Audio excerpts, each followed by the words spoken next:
औज़ुबिल्लाहिमिनश्शैतानिर्रजीम बिस्मिल्लाहिर्रहमानिर्रहीम। स्टूडेंट्स, आज का हमारा टॉपिक है sound intensity. Intensity of sound को हम इस तरह डिफाइन करेंगे। Intensity is the measure of the amount of sound energy reaching a unit area in a unit time. यानी यूनिट टाइम में, यानी 1 सेकंड टाइम में एक यूनिट एरिया को, यानी 1 मीटर स्क्वायर एरिया को जितनी एनर्जी साउंड पहुँच जाती है, तो उसे हम इंटेंसिटी ऑफ द साउंड कहते हैं।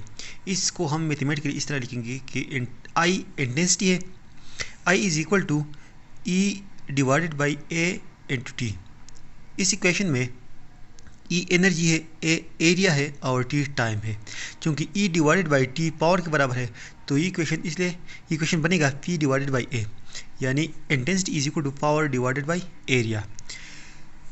इस इक्वेशन से हम इंटेंसिटी की डिफिनेशन यू भी कर सकते हैं कि the power delivered to a unit area या पावर पर यूनिट एरिया, या क्योंकि एनर्जी पर यूनिट टाइम या the rate of energy transfer power है, सो हम इस तरह डिफाइन कर सकते हैं कि the power delivered to a unit area. इसकी ऐसा यूनिट है power divided by area. So ऐसा यूनिट पावर की वाट है और एरिया की यूनिट मीटर स्क्वायर है। सो इंटेंसिटी की ऐसा यूनिट बनेगी वाट पर मीटर स्क्वायर। अब चूंकि वाट पर मीटर स्क्वायर एक बहुत बड़ा यूनिट है, लिहाजा हम इसकी प्रीफिक्सेस यूज़ करते हैं। हम डेली लाइफ में जब हम इंटेंसिटी ऑफ साउंड मेजर करते हैं तो उसके लिए प्रीफिक्सेस यूज़ करते हैं, जो कि पिको वाट या फेम्टो वाट पर मीटर स्क्वायर है। Intensity of the sound and loudness of the sound एक दूसरे के साथ रिलेटेड है, लेकिन ये बराबर नहीं है।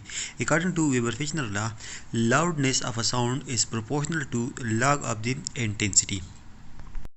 ये बात याद रख ले कि लाउडनेस ऑफ अ साउंड अब सब्जेक्टिव प्रॉपर्टी है और intensity of the sound objective property है। यानी ऑब्जेक्टिव प्रॉपर्टी का मतलब ये है कि ये ऑब्जेक्ट पर डिपेंड है जिससे ये साउंड प्रोड्यूस होती है, और सब्जेक्टिव प्रॉपर्टी का मतलब ये है कि ये सब्जेक्ट पर डिपेंड है, यानी जो चीज़ इसे महसूस करती है उसी पर डिपेंड है, उसी की सेंसिटिविटी पर डिपेंड है।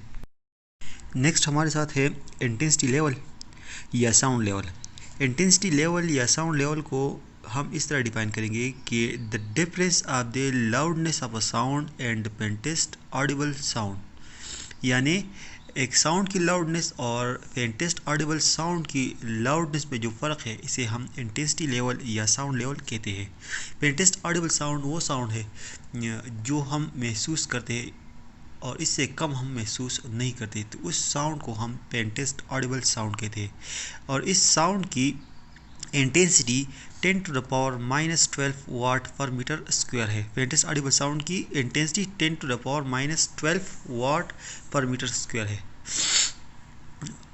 इंसान जो इंटेंसिटी महसूस कर सकता है वो 10 टू द पावर -12 वाट पर मीटर स्क्वायर से लेकर 1 वाट पर मीटर स्क्वायर तक, ये बहुत बड़ा रेंज है। इसके दरमियान इंसान इंटेंसिटी को महसूस कर सकता है। 1 वाट पर मीटर स्क्वायर से भी हाई को महसूस कर सकता है, लेकिन फिर वो इंसान के लिए तकलीफदेह होगी, क्योंकि ये फेंटेस्ट ऑडिबल साउंड और हाईएस्ट साउंड जो हम महसूस करते हैं, इसके दरमियान जो रेंज है ये बहुत बड़ा है। लिहाजा इसको लॉगरिथमिक फॉर्म में एक्सप्रेस करना बहुत ज़्यादा कन्वीनियंट होगा। अब फर्ज करें हमारे साथ एक साउंड है, उसकी लाउडनेस एल है और इसकी इंटेंसिटी आई है। तो अकॉर्डिंग टू वेबर-फेचनर लॉ ये बराबर हो जाएगा एल इज़ प्रोपोर्शनल टू आई, और मैथमेटिकली ये हो जाएगा L is equal to K log of आई। इसमें के कांस्टेंट ऑफ प्रोपोर्शनलिटी है। अब हमारे साथ एक दूसरा साउंड जो कि फेंटेस्ट ऑडिबल साउंड है, फर्ज करें उसकी लाउडनेस एल नॉट है और उसकी इंटेंसिटी आई नॉट है। तो ये अकॉर्डिंग टू दिस इक्वेशन बराबर हो जाएगा L not is equal to K log of I.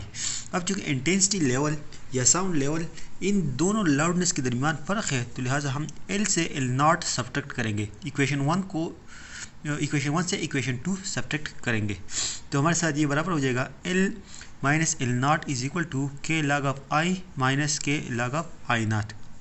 अब इससे के कॉमन ले ले तो हमारे साथ बनेगा K into log of I minus log of I not.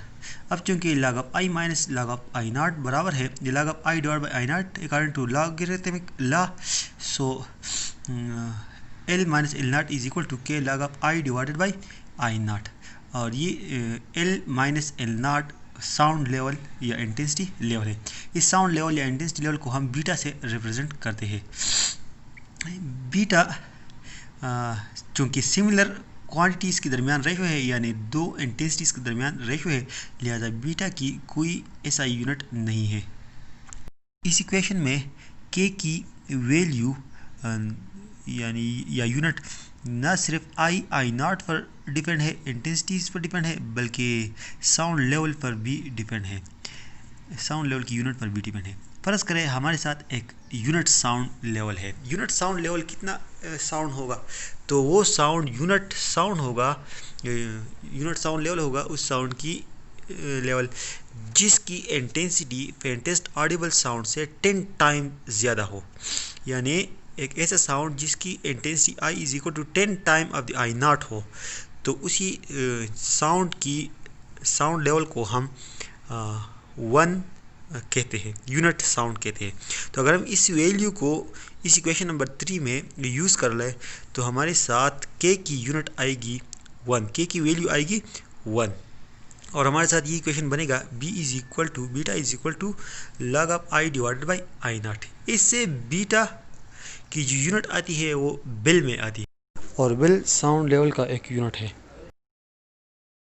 चूँकि बेल साउंड लेवल का एक बड़ा यूनिट है, लिहाजा हम इसके लिए छोटा यूनिट डेसिबल इस्तेमाल करेंगे। डेसिबल में अगर हमें साउंड इंटेंसिटी कैलकुलेट करनी है तो हम इसके लिए इक्वेशन यूज़ करेंगे beta is equal to 10 log of I divided by I not. इससे जो साउंड लेवल आएगी वो डेसिबल में आएगी। तो स्टूडेंट्स, ये था हमारा आज का टॉपिक। उम्मीद है आपको समझ आ चुका होगा। अगर कुछ क्वेश्चन हो तो आप कमेंट सेक्शन में लाजमी पूछ लीजिएगा। मिलते हैं अगली वीडियो में, तब तक के लिए अल्लाह हाफिज़।